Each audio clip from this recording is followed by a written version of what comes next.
Hey everybody. I need a little shave, but sorry about that. Anyway, taping this over the weekend for the Monday post, but this is our next video. I was actually kind of holding off on doing this um idea till like later in the week, but I was actually thinking that I will give it to you earlier so you have more than a week and a half to do it. That'll be this press release assignment where you have to actually rewrite a press release, okay? And we are moving into, believe it or not, the second half of the semester, and our next readings are chapter 17 and 19, which deal with what essentially is public affairs and public relations reporting. Okay. That's probably the number one way we get news nowadays. And so, you know, it's something that actually is like important for you to learn because again, that's how we get the news, but also it's a matter of actually like digging for what's there. What's underneath the surface, what makes the story really unique. What I'm going to be doing is I'm going to be showing you a videotape that I put together. My guest appearance with Bill Borden, actually in a real live class. I edited it so that it would actually make more sense, so it would be more timeless. I also have an intro to that video that talks about exactly what the assignment is, um, which I can also provide a little glimpse. So, but first, let's look at what's due. Okay. Um, and let me see. Let me just go to the assignment section here. All right. All right. So let's go to the split screen. Okay. Now this is actually the teacher's view. Okay. But I have that because I haven't posted this yet. Okay. But again, so we actually have moved past this one now. Everybody should have gotten their rewrites back. This is the rewrite of the profile of someone you know. I would say the work on that was actually very good overall, and I appreciate that. Very singular focused stories, well reported, so forth and so on. Maybe it has any kind of issues with anything, I would say just like really like I have office hours, I can meet with somebody and it's on Zoom obviously, so just let me know. Um, Now we have the leads assignment. We have the leads assignment rewrite, which is due Friday. Not everybody got an A on that, so there'll be lots of rewrites, so I hope. Some people did not rewrite this first assignment. Remember that you do have a rewrite option if you got a C or higher, so please do that, okay? I don't know if you just didn't know that or whatever, but please, you got to pay attention to these videos. I know it's moving very fast, moving very quickly, but we have to pay attention to these videos because this is where I give the instructions. I give the instructions actually within the assignment entry itself. Okay, so and don't forget that this is actually also so two things are due for this Friday. It's this, the writing leads, rewrite, which is a separate entry. Okay, yes, you get a chance to rewrite. Some of you like got maybe like one little thing that was missing from that, and I just said to those people, and just so you can hear it again. All you need to do is just email me what's missing from this lead because there's maybe like one thing about that lead that really separates this one particular lead separates it from every other type of story that it is, okay? I'll tell you what it is too, by the way, so make sure you're listening. It's the one about the attempted murder, okay? Something the motive for that is extremely unique, okay? If you don't get that, I mean, I don't weight I would say each entry or each lead in that leads worksheet assignment, but I would say that actually there are some that have like more vital information than others that really make it stand out. Like for instance, the one that doesn't really have much unique about it is the one lead about the house fire, other than the damages perhaps, but that's about it. But the attempted murder, the Chinese or the Chinese restaurant robbery, those are a couple examples of something that is very unique that doesn't happen in every robbery or every attempted murder. Okay, I'll talk about that a little bit more. And then, of course, remember I talked about this. If you haven't seen it yet, I talked about this new assignment, which is a reaction to housing on or off campus. Basically, getting people's opinions on, how they feel about getting housing, There were six people actually got extra credit for that. I actually now have noted that. On the assignment itself, if you didn't know yet, it's Natalie Harris, Jessica Mohammed, and Ryan. I'm sorry, seven, and Sasha. So it was actually a popular idea. So um, so remember that this is something that is going to be involved. Like, you should really try to get five people, but cut it down to maybe three of your best opinions, three of your best anecdotes, and that's how your story is laid out. It's focused on the consensus of those opinions. Okay. Now let's check the discussion point because I just posted this. I made the mistake of actually not posting this right away. I apologize for that. It is open, it's available, but we do have people who have written, and thank you for that. Um, let's see how we're doing here. The housing situation, blah blah blah. The opinion I hate living in the towers. This is good anecdotal information. This is the type of stuff I want to see. I want to hear people's personal stories. Okay. During the hotter times of the year, I was sweating and had an effect on my sleep. You could take this right off of here, and Ryan has been kind enough to actually um, provide this personal information of his. So you attribute it to Ryan Witt, a Rutgers University student. Okay. Rachel Rosenberg.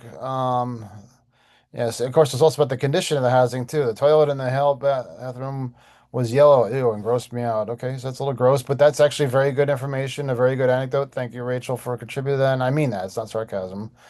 Isabel, wow, thank you, Isabel, providing this very long. I want this to be long. Okay, this is where you put your your source hat on, and you basically you provide whatever information you can. Basically, like she's talking about off-campus housing. It was a big upgrade, beautiful and updated. Basically, never felt lonely because she's talking about actually living on the campus itself. The house was quite old and hadn't been updated much. The paint was peeling in places. All great anecdotal information. Thank you very much. But I really need everybody to contribute to this, not just three people. And thank you very much to those three people. I need everybody to contribute to this. Okay. So that's why that discussion point is there. Okay. Let me talk a little bit about I'm going to show you the tape on the megalomania, which is actually, that's going to be due. Normally, I give an assignment, I give it out a week ahead of time, but this one's going to take a little work. Okay. And this one, you're going to actually have to, I'm going to talk about this in the video. I'm going to show you in a bit, but this one, you're going to have to actually watch this video, which I'm going to have as part of this lecture. Okay. I mean, so you can watch it on this lecture. You can watch it again if you want, because there it is. Okay.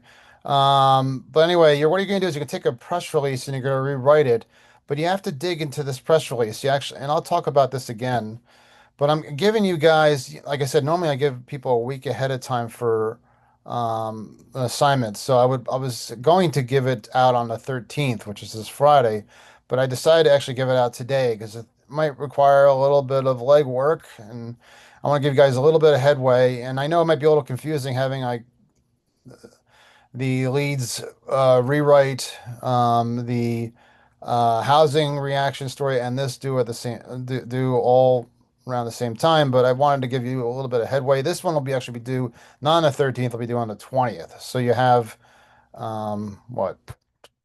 You got about a week and a half, like I said, a little bit more than a week and a half to do this. What, 11 days? So anyway, um, so I wanted to give you guys a little bit of lead time. You really should like find out what you think is the lead of this assignment. I'll talk about this in the videotape, and so will Bill. Okay, the press release is right here. All right, so I'll cover that in a bit. All right, but first I want to talk a little bit more about the leads assignment. Okay, what I saw again, overall work was good, but I would say there's just a couple of things that I usually see like every semester. And what I did was these are not necessarily exactly what people wrote, but they're pretty close. Okay. I'm not putting any names on or anything like that. One thing I want to make very clear is that these are supposed to be one sentence leads, okay? Not two. Okay. So this is not what they call circling the drain here and finding out, or like an essay test. It's just basically, well, I'll put two sentences in there and something's got to be right in there, you know? No, this is actually, I want something that's actually straight and to the point in one sentence. Most leads are like one sentence. There are different types of leads. which we'll get into later in the semester where there are more than one sentence. Okay, but not these. These are just straight breaking news stories. What you have to do is you have to look at this and say to yourself, okay, so what's really necessary here? What's the biggest, newest thing? Do we need to really preface it? Okay. Thousands of people have begun protesting outside of a Milwaukee abortion clinic. Okay. Well, there's lots of people who go to protests, lots of people who and there's usually a lot of times there's thousands, but how many people actually get arrested? Okay. Is it one? Is it 150? What's the most important element of that? And in the most important element is not only the first thing that should appear in a story, it's the first thing that should appear in a sentence. Okay. If you have like some really like big event that happens, it should just come right out in the beginning of the sentence or as close to the beginning of the sentence as possible. Okay. Um, Let me show that one and talk about it. I also saw this, numbers matter. Okay. And this one was a whopper. Okay. But murders are very high. That's actually a judgment. And I would say it's an accurate judgment, but it's still a judgment. Okay. We try to remove judgments from stories as well. They're subjective. So and people are really looking for specifics, and you got to really like kind of almost like trust the reader that they would know the difference between like let's like a murder increase like 2% versus like 30% or something like that, okay? So specifics matter, especially if it's like a Whopper, okay? I wanted to actually compare this to this. Okay, so a fire caused by a lit cigarette caused 100, $445,000 in damages to a two-bedroom home and left. Okay, so this is actually good in terms of specifics and that sort of thing. But I also saw this where people wrote a headline. This is essentially a headline. What a headline is, again, it is written typically in present tense. Okay, and what you try to do is you try to actually like it's a whole different craft. It's usually they're written by editors, and so you don't actually like do them yourself. Like although nowadays things have changed because of cuts and copy editing staff and stuff like that. But this is basically almost like an announcement. This is a way to kind of lure the reader in a quick, fast action way. It was a essentially a writing craft that was developed in the 19th century. And it was written in present tense to give us some sort of active action feeling. Okay, like things are happening live. And then what happens is it's not typically a full sentence, okay? There's words like are missing, okay? A house burned, so it'd be that due to a lighted cigarette. Now that's a full sentence because I added in those two articles, and okay? And now it's actually like it's the correct verb tense. If I was to write this as a lead, it would be burned. Okay, so that's the big difference between a headline and a lead. A lead is supposed to be a typical sentence they would write in any kind of essay or story. And it also contains more substance like this one. This is actually how you would probably handle that lead, okay? All right, so I don't want to do too much talking because I really want to get to this, okay? Again, this is going to be the videotape that will announce the Megalomania assignment. It's a press release assignment again that basically will let you know basically what you need to know about the assignment. Again, that's due on June 20th, okay? And you really need to reach out to Bill Borden as soon as possible, okay? His email address is there. I would try to figure out what the lead is and bounce the lead off of me what you think it might be. Again, I'm going to say this again in this video, but the lead I'll tell you again is not the first paragraph in the press release. The press release is written in a way to basically try to convince the readers that there's nothing to see here, that everything is happening is fine. But there's actually a paragraph within this press release that actually gives you the material you need for the lead that really tells the real story that would matter to most people. Okay. So here we go, and thanks, and I'll talk to you in a bit. Hi, everybody. Welcome back. Okay, so I'm making this video, probably one I'm going to use for posterity. One that basically introduces essentially the second half of this course, which is emphasizing more of the reporting end of things.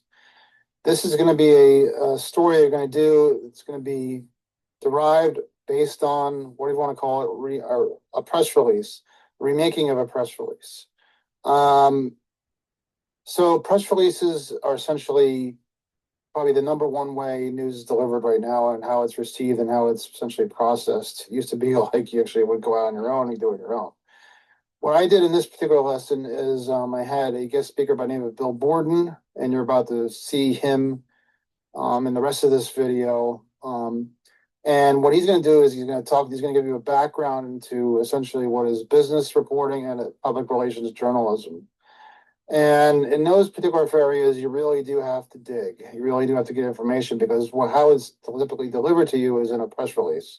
The press release is meant to essentially spin it the company's way, spin it in a way so that the company can emphasize what it believes should be the top priority in the story.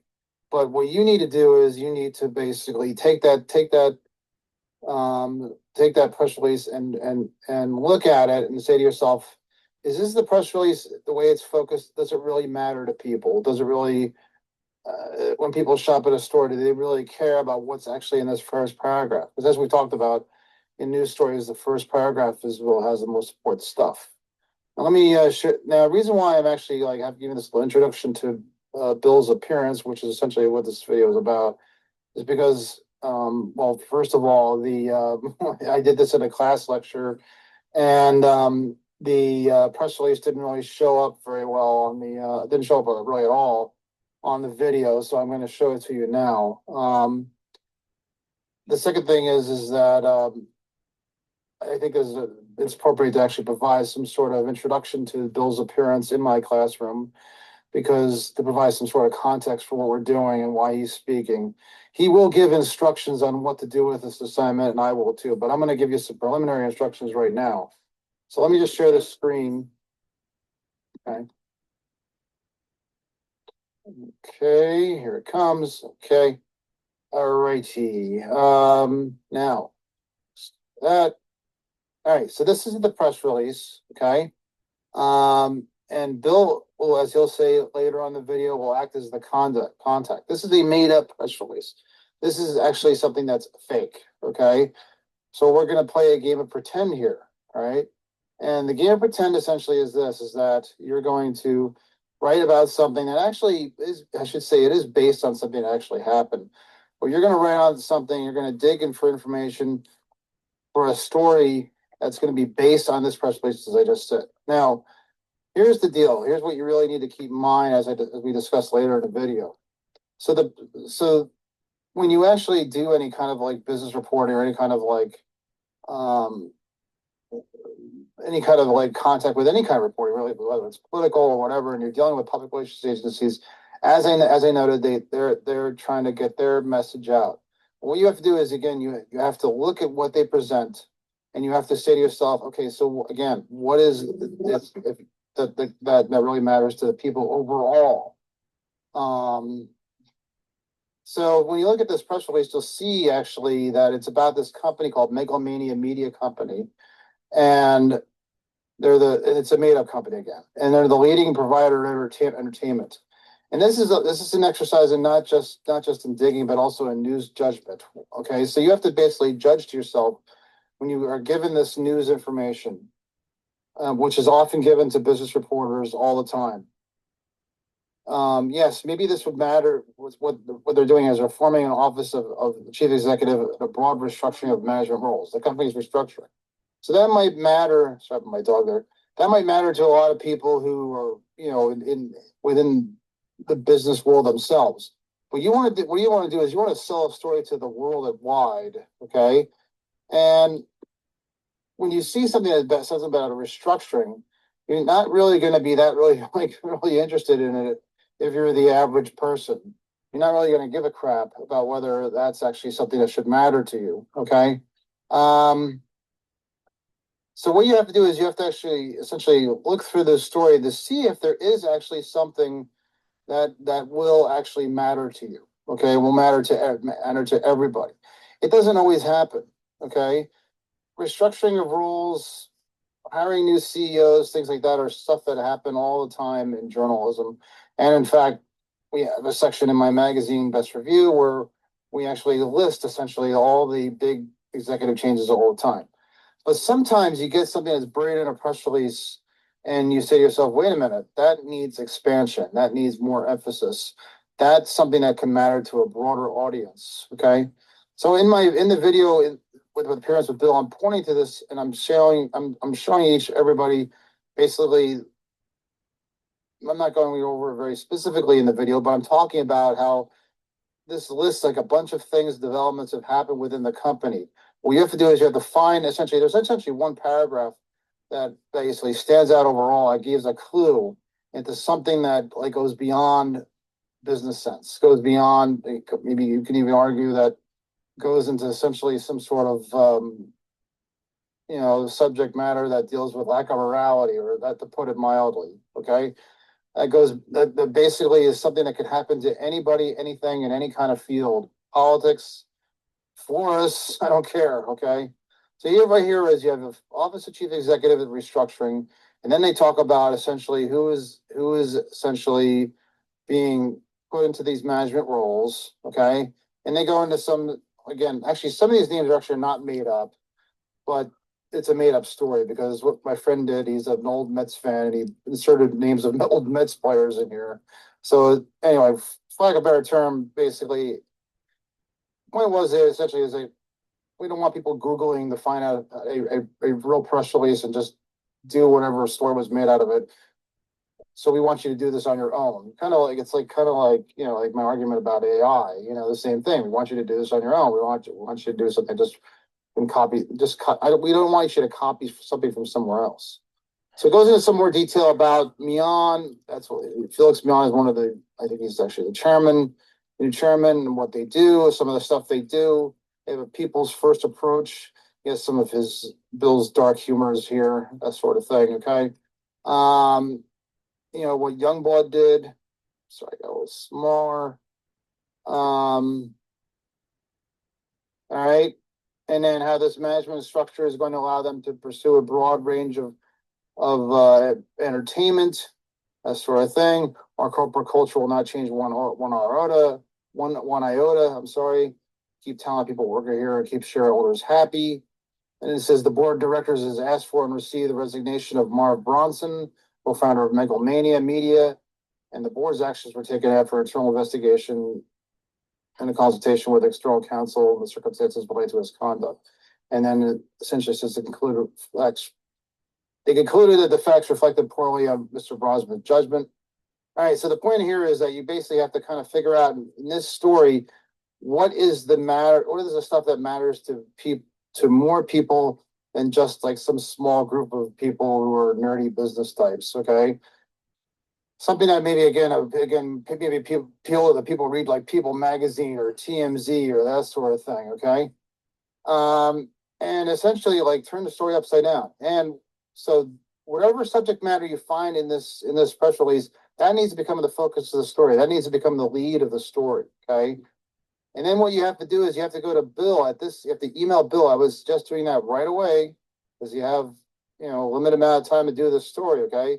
But you go to Bill right away and you email him and he will give you information. It could be a very basic question along the lines of like, what really happened here? You find out what the lead is first. And what you could do is you could also actually email me if you need help, certainly, to find out what you think the focus should be. Maybe just really suggest it first and I'll try to help you along. I'm not going to give you the answer unless you get it right. And then maybe go to Bill after that. And then I would do it right away. Just say like, what happened here? Okay.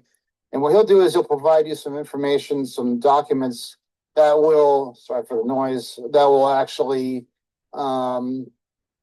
provide more detail on exactly what happened. You have to pay really close attention to the details, especially the Excel spreadsheet of what happened. Okay. So anyway, here I give you Bill Borden. Thank you very much. This is Bill Borden. He's been a guest speaker of mine for a very long time. He's been very generous with his time. And he's worked in journalism. I should be honest with that. It's Nepo. Okay, he's a Nepo baby. He's we've been friends in diapers, okay? So joke. Anyway, but this guy has been a very successful journalist. So what we're gonna talk about today actually essentially is public relations and business writing in particular. Because those essentially are two areas of journalism that have actually, well, you could argue this, I guess, right, Bill? But Yeah. where there's been actually some like a steady growth, I would say.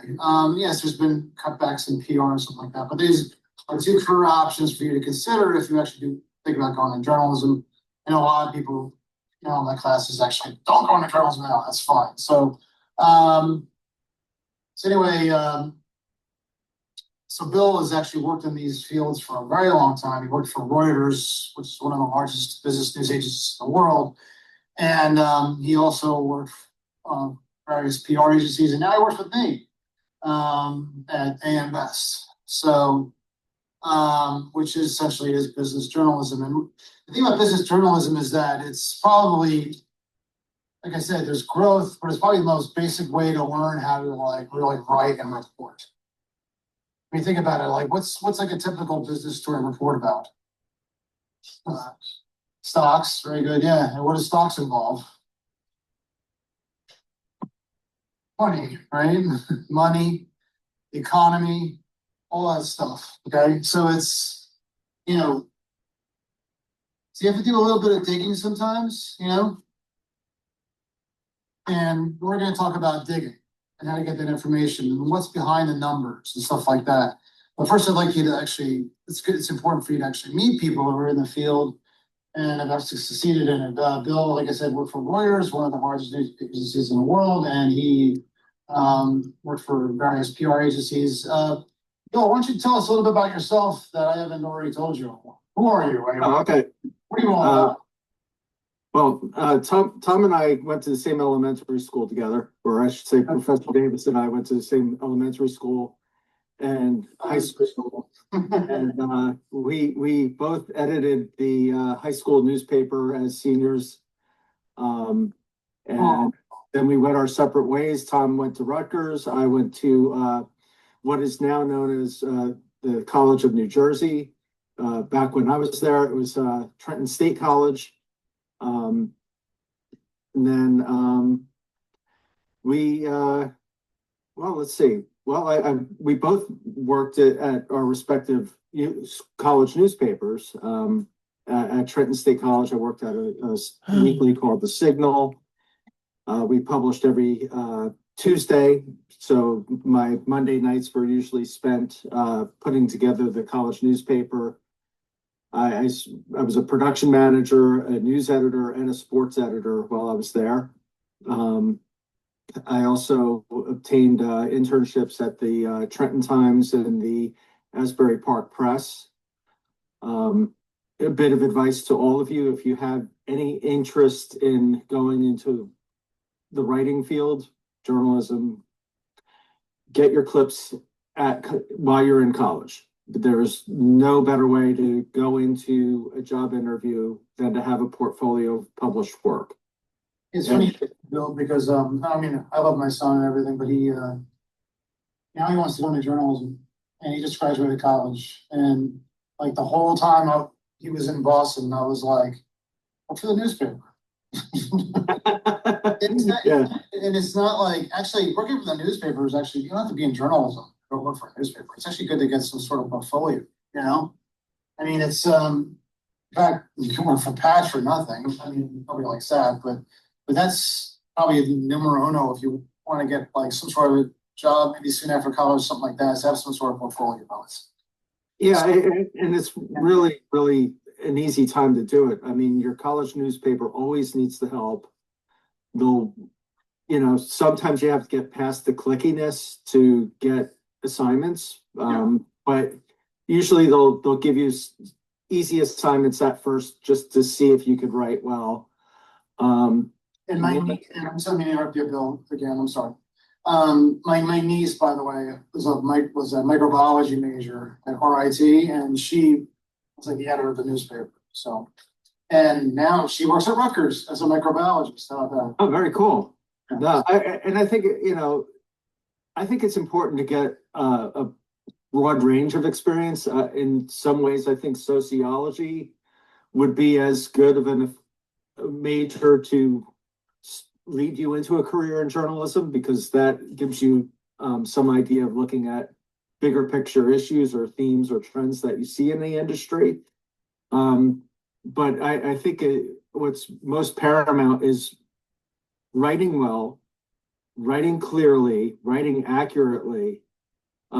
Speed should be the last priority. You want to get it right, because you can't be any worse than wrong when you're writing. If you get it first and you get it wrong, you're just completely undercutting yourself and damaging your credibility. So it's really important that you get it right. So accuracy is paramount. One of the key elements also is when you're doing any sort of reporting, you need to attribute who you're getting your information from.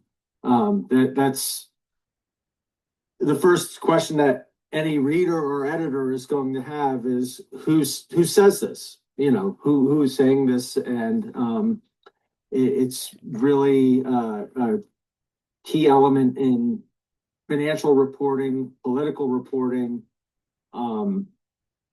It basically having your sources lined up and making clear who is saying what. And that also gives your reader a sense of, is there a point of view that this source, why is this source telling the paper this? You'll probably have additional lessons later on when you're talking about how to attribute facts. Some people might have a vested interest in saying, I'll give this to you on background, and that means they want to inform you but don't attribute the details to that particular source, and they're just kind of leading you in a way to go verify it on your own by additional sources. So that's a very that's a much deeper discussion when you're talking about sources and not negotiating how to attribute particular details. When you do that, Bill, it's like, what is that? When you say he said, she said, they said, what does that do? What does that give the story? It gives. Well, yeah, you want to be fair when you're reporting. You don't want to. You always want to give people an opportunity to respond to negative details. I mean, even if you're under a tight deadline, you should at least pick up the phone and make a call to see if you could get somebody on the line. And if a story is particularly inflammatory, you might want to give them a bit of leeway rather than, like, hey, you got 3 minutes to tell me your response to this. Especially if it's very, very damaging. When we were when I was at Reuters, one of the things that we had to be careful about was if there were bankruptcy rumors about a company, because once you put it out there that there's rumors of a bankruptcy, all of a sudden creditors and suppliers get very nervous because they might not get their money back, and they might withhold. Let's put it this way: you could be that story that says, "Oh, this company's on the verge of bankruptcy." That might be the tipping point that pushes them into bankruptcy, and essentially could cause undue problems. So I think you want to be fair when you're reporting. And I think, how did you start out? Would you? Well, yeah. I mean, going to Reuters was not my first job by any stretch. I mean, I had my internships when I was in college, and then I had trouble finding a job getting at a newspaper right out of school. Even though I had these clips, it took me about a year to find work. So I was working at Enterprise Rent-A-Car, but I still wanted to write. Sold insurance for a while, still trying to get my foot in the door at a newspaper.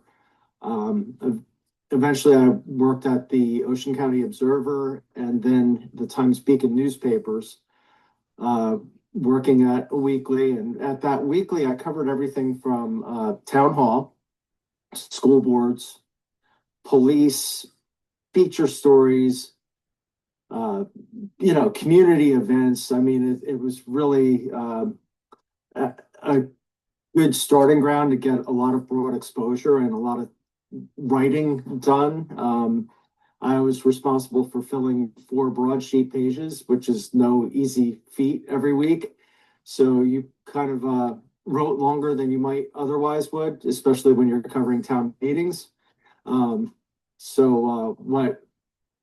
some papers would do is, like, oh yeah, give me 500 words on this story. You might go as long as 1,000 words, because you just need to fill the space. It really depended on what sort of news hole you have, because you're putting the copy around the ads at the newspaper. Since everything's gone digital, you do have a bit more leeway when it comes to story length, but I think there's also a general sense that you don't want to write too long because most people are reading the news on their phones. You want to keep it to maybe, unless it's really compelling, 1,000 words is tops for a pretty significant story. I mean, you might go longer if it's like a huge feature that has, significance or the subject matter is really, really compelling. I don't think most town meetings make that bar. So you should keep your reader in mind when you're writing these articles. And That's like the most basic level, right? Like the town meetings for he's rent like council meetings, local school board meetings, things like that. That's like your most basic. That's like one of the first things you do if you ever were to work in a newspaper or news field, is probably do something like that. And there's a need for that because they've been cutting, a lot of the places have been cutting back on that kind of coverage, and you want to know if like people are raising taxes in town, or if your town, like Eagleswood Township, is lacking sewers and the septic is backing up in the backyard. Actually, but Bill, you love journalism. I do. It's fun. Your mama used to tell me, this is nepotism right now, I'm sorry. Your mom used to tell me about how you used to read the newspaper when you walked down the street, North Stream Parkway, in Point Pleasant Borough. Yeah, well, I was so I used to read in the back seat of my mama's car myself. I used to read the sports section. And anyway, but then you had a baby when you were like 25, 26, something like that. Yeah. You were like hell bent on like succeeding in this field, even though you were like wasn't a lot of money, but you enjoyed it. And like a lot of people would actually have switched from something like the sciences or something like that to this because they just want to do something they want to enjoy. Is that how you felt, Bill? Yeah, I think so. And one of the things that I found was, I enjoyed covering local news. And when I became a dad at 25, I was looking to move on to a bigger publisher. I didn't expect to go right to Reuters from a weekly newspaper, but Reuters basically gave me a solid middle class job rather than a job where you're making $310 a week and kind of struggling to get your bills paid. You I don't mean to keep interrupting, I'm sorry. But this is all praise. Bill is a genius. Right now. Yeah, he is. Do you ever hear of Ayn Rand? He reads Ayn Rand in like what, 2 hours or something like that? No, hell no. That's not a day and a half, right? No, those books were 900 pages. There was some heavy duty reading, and looking back, it's a bit of a slog, quite frankly. I read like a first sentence and I'm like, no. And then I pull out a comic book or something from Charles Schultz. But he, to give yourself some credit, you went into that job, they liked you, and they took you, and you succeeded in it. I mean, and it was a pretty big leap, but you were qualified to do it, and that happens. I mean, he went from a weekly newspaper to this major news agency, Reuters, because of his smarts, and then he succeeded at it. And you basically took like any job they offered you when you went to lawyers, right? I mean, like whether it was. Well, the equities, yeah, the equities desk was just I mean, just it's the very definition of a news mill. Basically, we would have PR Newswire feeding us the news, and it would be just like if you're basically writing new financial news for stock traders, and they depend on speed and accuracy more than anybody. The idea is that if your company has shares that are traded on the marketplace, one of the obligations is for those companies to disclose how much money they're making every quarter, disclose news that might influence the direction of a stock price, good or bad. They can't hide the news, although some companies have tried to release news at dodgy times, hoping that it would be ignored. But I think one of the things that you find out about markets is that they do react when things come out. One of the dodgiest disclosures that I've seen was when a company put out a profit warning on, like in the evening of July 3rd, hoping that the July 4th holiday would kind of dwarf the news. And What do they call that, Bill? the next trading day, well, it's, just, News dump. yeah, news dump. You'll find a lot of bankruptcies get declared at 5 o'clock on a Friday, hoping that it only appears in the Saturday edition of the paper rather than the Sunday edition. So there's stuff in the presidential campaign too. Absolutely, nobody. I think, and I guess one of the things that you do. I mean, I'm sure some of you want to go into PR, some of you want to go into journalism. I mean, if you go into neither, learning how to write well is just really important for your career, no matter what you do. Whether you want to go into law, academia, marketing, or just being a manager somewhere, you have to be able to write well to share your thoughts and help sell your thoughts to investors, your managers, your bosses, your colleagues, your fellow employees who may report to you at some point.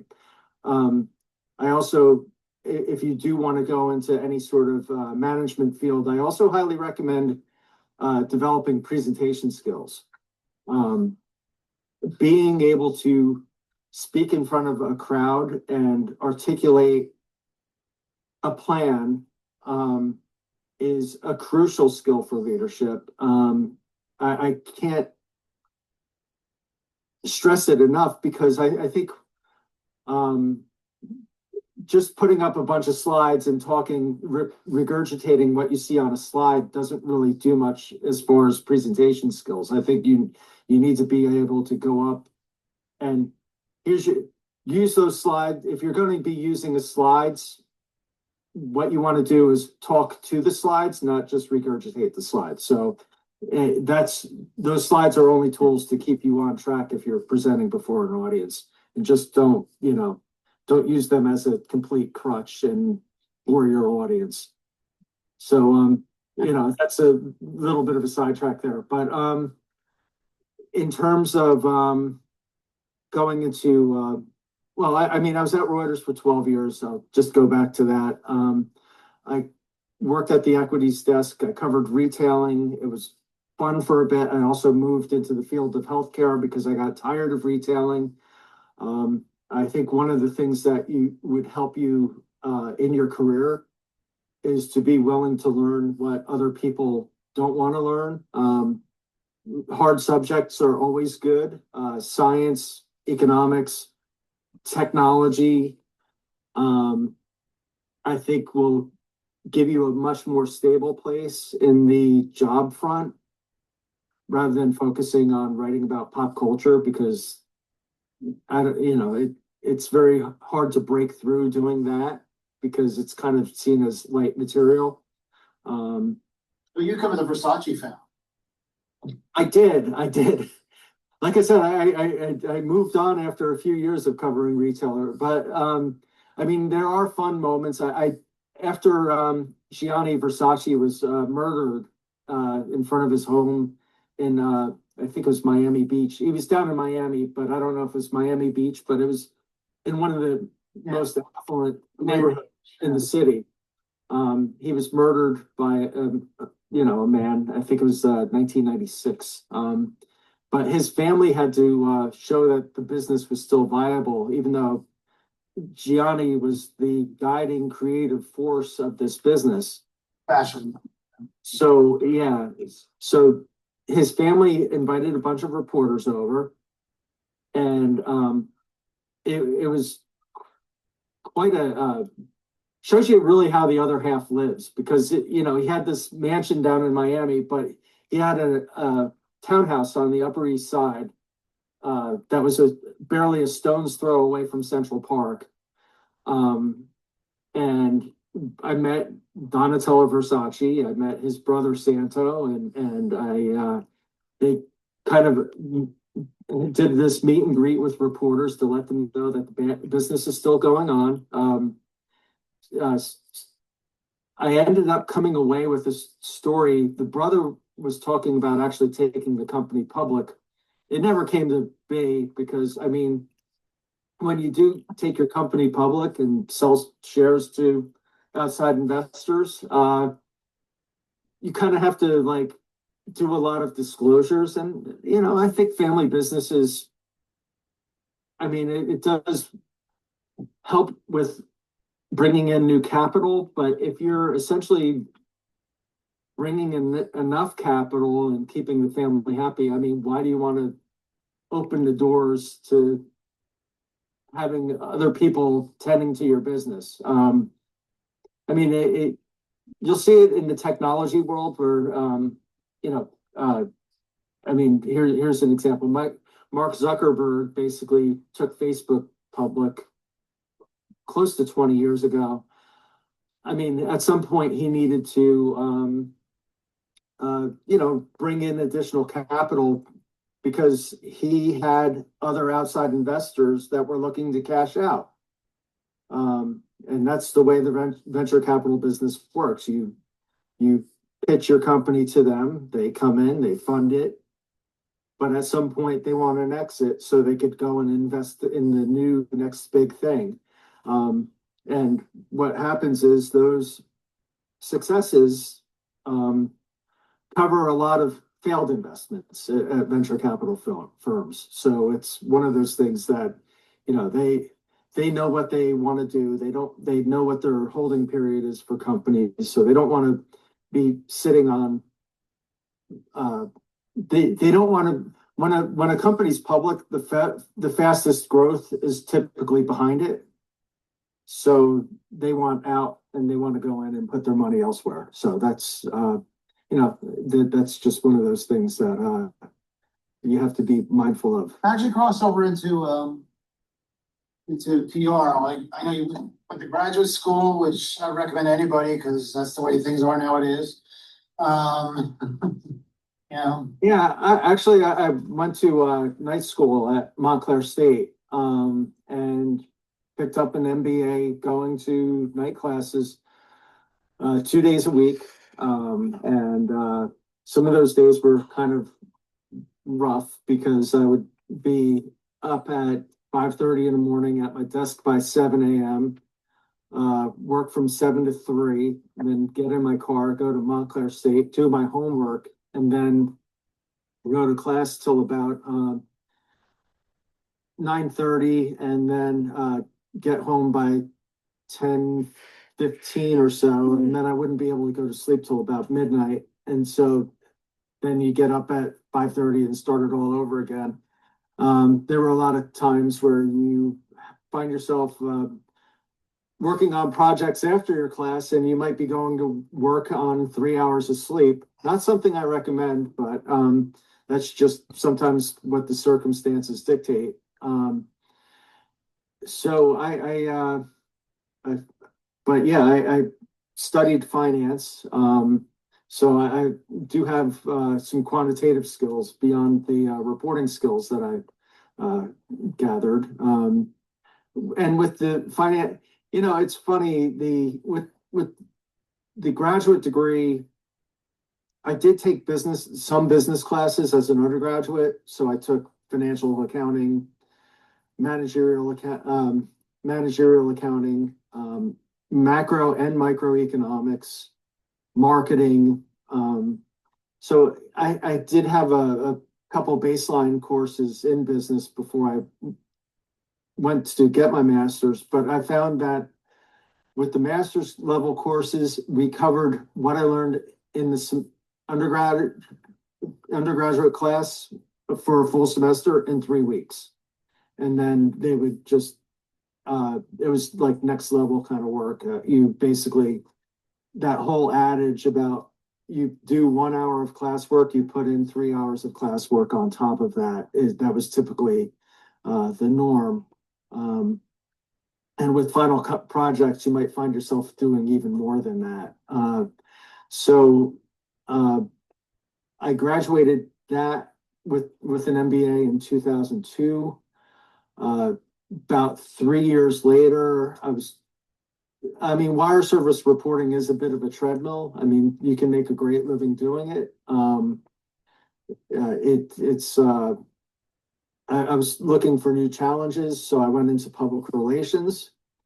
Worked at a PR agency called Coin PR from 2005 until 2012.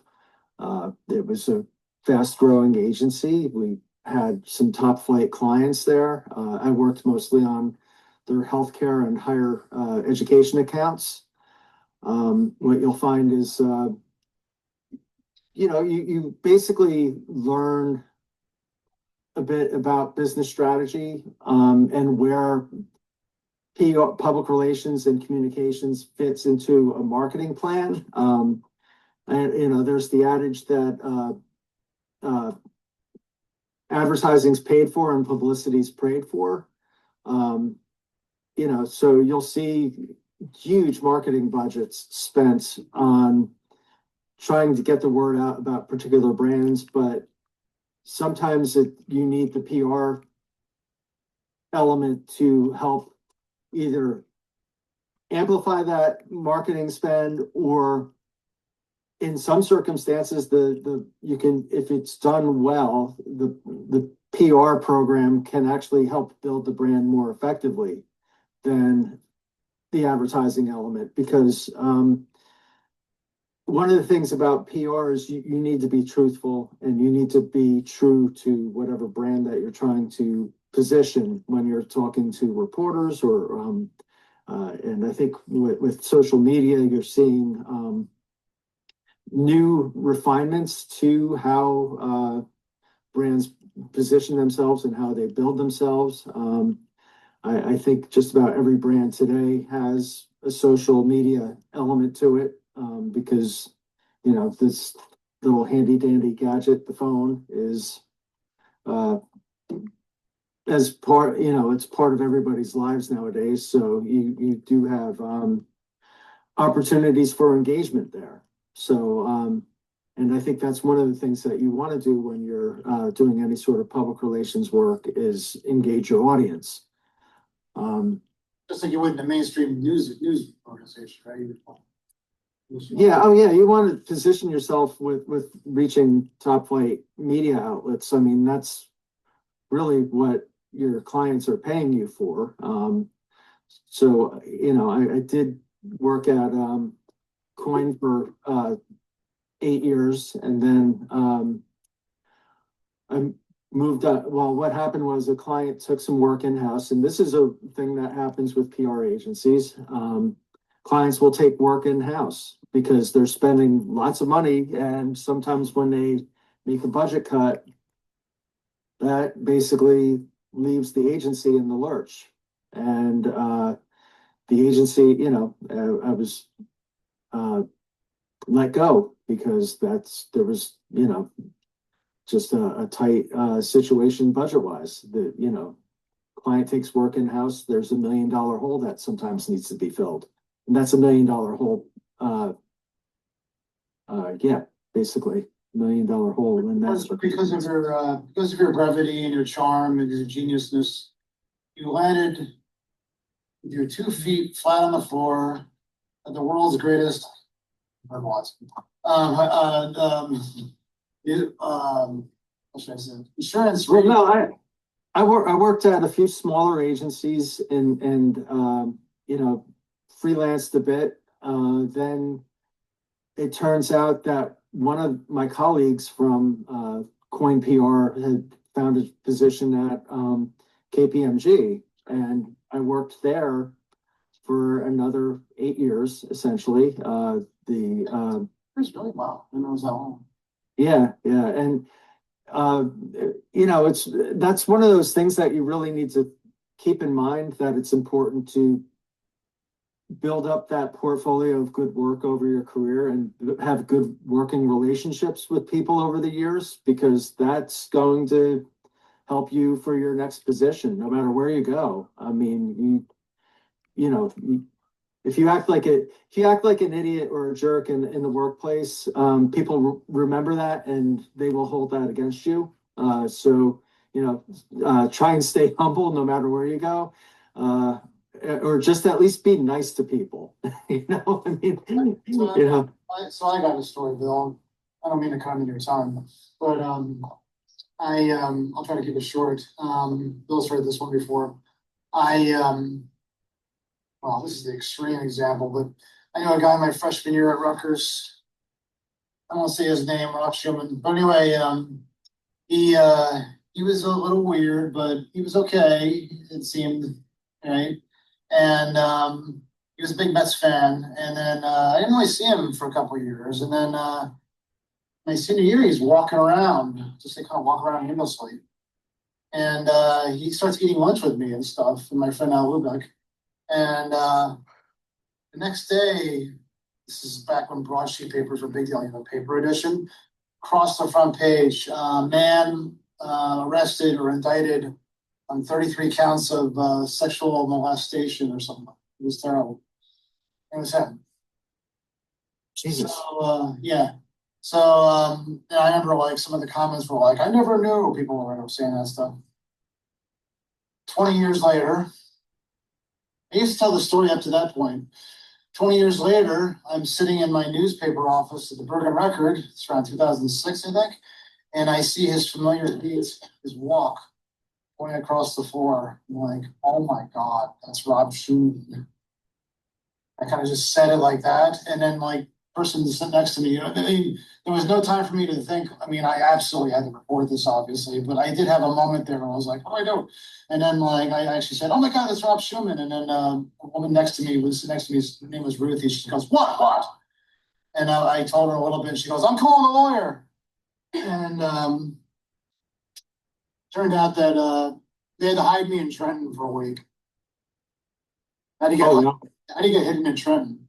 Right. And so then because they would probably figure out that it was me, and he probably figured out it was me. They found out that actually they were really glad. I'm not trying to pat myself on the back, but they were really glad that I discovered that, because it was 2006 and we were still up to date on like the digital stuff. Up, you know, kept keeping all this stuff, even though he had written about this like 20 years before. This same newspaper, because he was from that area, and he. Apparently, we found out that he actually left other positions for the same reason. So yeah, it's and I actually had to go to the New Brunswick Library to find the article that showed it, like what his adjudication was, and I had to go to it's 2006. I had to go to microfiche. I doubt that'll be the issue now. Anyway, the point is that of course that's the extreme example, but you know the point is that. You know, you really like need to, you know, be clear about who you are, what you do, that sort of thing. And, you know, get those, you know, get on LinkedIn, get recommendations, that sort of thing, no matter what position you go into. That sort of thing. Yeah, don't be afraid to use LinkedIn to show your work as well. I mean, that's basically what it's there for. And you know, and also to build connections with people that you work with or, you know, have projects with. I have over 1,300 connections on LinkedIn. I mean, that's really, you know, a great network to have for your career.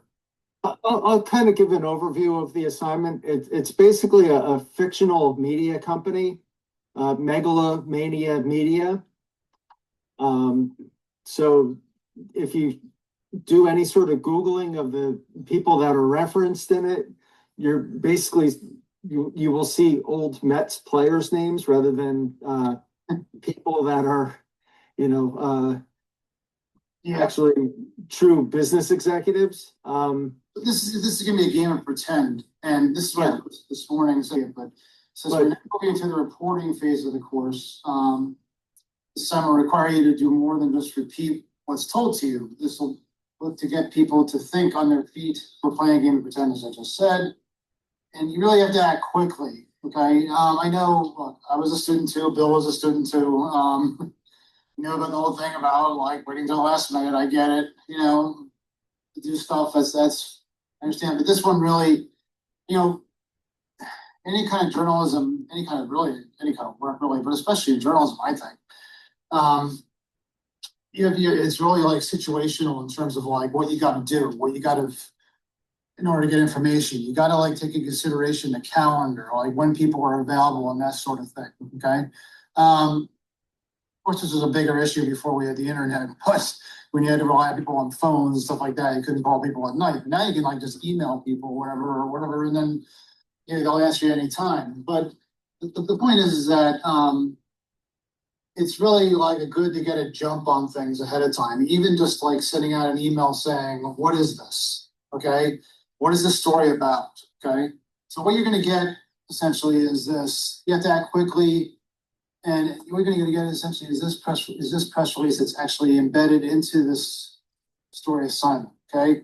Now, here's where I talk about like why we're shifting more into the reporting mode. So what we've been doing so far is pretty much just standard straight reporting. You interview somebody, you're told what to do, you're told what they're about, you're told what's unique. Now you're going to be presented with something that's actually kind of what they call in baseball, essentially a screwball or a knuckleball, where it's unpredictable. Okay, and where you have to actually essentially craft something on your own and use your own news judgment. And it's not so easy. It's not like right there in your face necessarily. The reporter radar, as I described before, isn't going to necessarily go off right away. What happens is, and Bill will tell you this, is that there's a lot of companies, especially like companies that are going through some sort of a bad time. And I'm not saying this is a scandal or anything wrong or anything like that. And Bill will tell you, public relations, this is what public relations is all about, is that your audience is not the direct public typically, it's the media, right? So you want to like present to the media if there's something that's going wrong with the company or something, you want to present it in a good light. It's called spinning, right, Bill? Well, yeah, and really one of the things that you want to do if you're in public relations is if you have a story that is significant, you want to get ahead of it. If you're on the PR side of the fence and you want to turn what could be like a multi-day bad story into cut that timeline into fewer and fewer days. You don't want things dragging on and on. So you want some degree of damage control where you take your hit just one day. Sometimes you can't do that if there's ongoing issues, especially if your company is in court on a particular matter.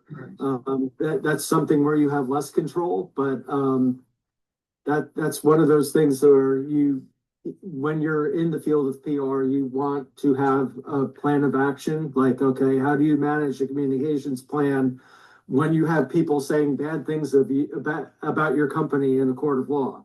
What I can tell you, and I say this, the assignment is that like, so you have that kind of situation like as Bill was describing, where like you may end up in court, you may end up in jail, you may end up in maybe business executives literally in handcuffs. This isn't really the case with this particular. In this press release, but no. In fact, what happens with a lot of executive, you see, when your company is publicly traded, you announcing the executive change because that's something that could move the stock one way or another. The idea is that when you have outside investors, that's when you have to have some degree of transparency about who's in charge, how much money are you making? Is this, give your investors a sense of the direction of the business. So those are important elements in any sort of announcement that you might be making as a business. So you just pretend that it's like the breaking news on the day it's due, okay? That makes sense? What I can tell you is that basically this lead of this press release right here is not going to be the lead of your story. I'll tell you that much, okay? It says Megalomania Media Companies, Megalomania Media Company, it's a made-up company, like Bill said. The world's leading provider of entertainment.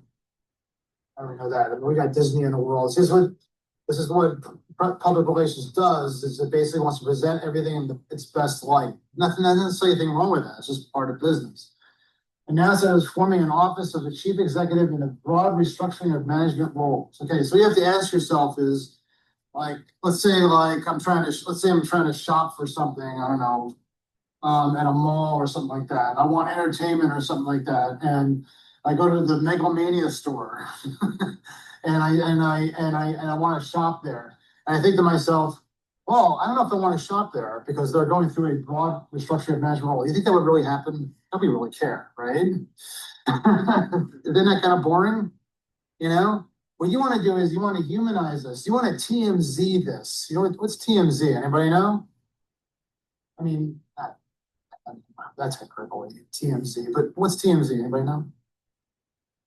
TMZ, by the way, is they're not entirely responsible. In fact, they pay people for money and that sort of thing, for information and stuff like that. I don't recommend them as a journalism thing, but one thing, they are probably one of the most popular news media sites because they report on the scandals, and oftentimes they're the first. I hate to say this, but this is not a good thing. But when Kobe Bryant unfortunately passed away, they were the ones that told the story. So it's like they are actually kind of out in front of these things. So anyway, what you want to do is you want to find whatever essentially scandal is it within here, okay? And what you have to do is there's a paragraph in here, okay, that really kind of should call out to you what this story is about. What I'd like you to do, if everybody's paying attention and listening to me right now, okay, is to find that paragraph. And this is not required, but I really strongly recommend that you reach out to me. We can do this in class too, okay? You reach out to me and you say what you think this story should be focused on. Which paragraph? There's actually two paragraphs, really, but yeah, there's a couple things that should be what are red flags that basically should set off like your news or your meter for whenever you're in journalism, you have to think about the question. The primary question is who cares, and you have to look at all news from that standpoint, and why would my audience care about this? Right. And so when you're actually shopping or something like that, now you might actually find something within this press release that may lead to information that make me think ew, Megalomania, ew, that sort of thing. So, but this is all. Or a bigger question is why are they reshuffling the management? Yes, exactly. Yeah. They're reshuffling the management. They're making everything look good. Look, we're improving everything. We're making everything look good. The company's great, in great shape, but they're only doing that because something bad happened. So now here's the thing, though. Okay, what you need to do is now Bill's going to play an acting role. Okay, he's going to play essentially the spokesman. Bill, you don't mind being quoted directly as your name? That's okay. Yeah, I'm okay with that. I figure, and yeah, please send me an email if you have questions tied to this press release. This is just so you know, in real life, this is Bill's not actual job. So if you do any kind of Google search, this is not going to come up. I've had people say it's funny, oh yeah, they're trying to. This is past years. Okay, I've had a couple of people come up to me and say I Googled this to see what was there. I was like, why are you Googling this? Are you trying to find the story? Yeah, we're saying this. Yeah, this company is completely fictional. You know, it's something that I cooked up in my imagination. But believe it or not, it's based on real events. It's actually based on a real thing that actually happened, yes. I've actually had a couple people discover that, so. Anyway, what you need to do is you need to find that what would be essentially the lead or the focus of the story within this press release. And then you need to go to Bill and email him here, okay? That's okay, Bill? Yep, yep. And then, It's my Yahoo email address. Yeah. and Yahoo, right? And basically say to him, what really happened here? Okay, Bill's going to supply you some pieces of information that will have it. And actually, it's not going to necessarily, he's going to play a little bit of like, I guess you could say, fake out or whatever, where you're not necessarily going to get, it's not going to be like so readily apparent what the information you need is. Okay. He's going to give you one of them. I won't tell you too much, but one of them is going to be a voucher on an Excel spreadsheet. And that's going to contain some very important information that actually makes this story more of a scandalous story, okay? And basically one that will make this much more interesting than just some restructuring of a company, okay? It's called color. Yeah, right. So basically that'll have information. That stuff, First of all, you need to find like what's the big thing that happened that caused them to restructure their roles. And then you got to find out what led, find out more information about that one happening. And he's got that information. You need to email him. I would do that ASAP, just without even thinking. You don't even have to Yeah, just read the press release, come up with 2 or 3 good questions, and I should be able to help you out. Right. And then, yeah, exactly. Okay. Does everybody got that? Okay. I would email them today. Just email them to say, hello, hi, what's going on here? Or just, actually, I would suggest that if you want to be really careful, maybe just try to find out what you think maybe the focus of the story should be. One that would appeal not just to the media, not just to business executives, but like I said, that whole TMZ world, or even not just TMZ world. This is something that would be in the New York Times. I mean, this is something that basically could really shake the reputation of a company as much as and what happened here is something that did happen in an executive suite 20 some odd years ago, and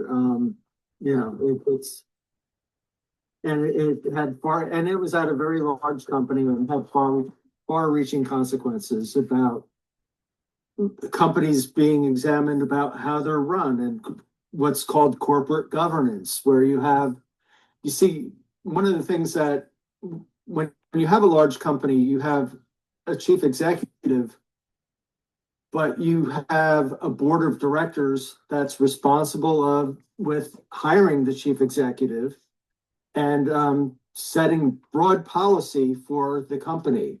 And then that chief executive is meant to execute that policy.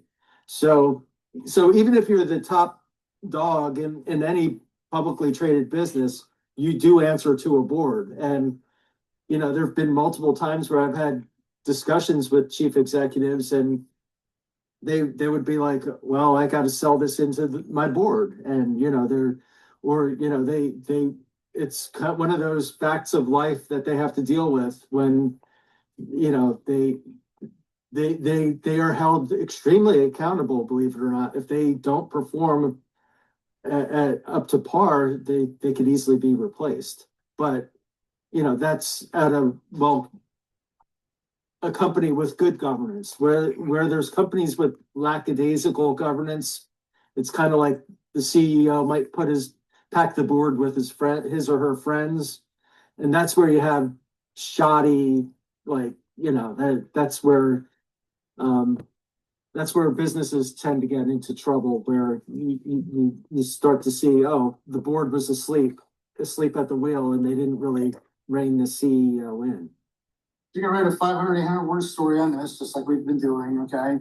He'll send you a document that provides some of the depth you need. Essentially, that document will provide crucial and vital information for this assignment. But again, you have to figure out the focus first, right? And then quoting documents is something that reporters do. I mean, you just basically say according to the documents. Okay, that's how you attribute Yeah. it. And it's just, yeah, mention what kind of document you're citing. That's also very important too. And then, I'm available for any kind of help too. So, anyway, Bill, I wanted to thank you again very much, Bill. Yep. Okay, I'm still here. Um, and yeah, okay. So stop the share. Yeah, my hair got a little. Okay, so that is the newest assignment. So you have those things that are due. You have the rewrite of the leads worksheet assignments. Okay. That's due on Friday. Okay. I mislabeled some of the emails back to people, but that's what it was. I graded.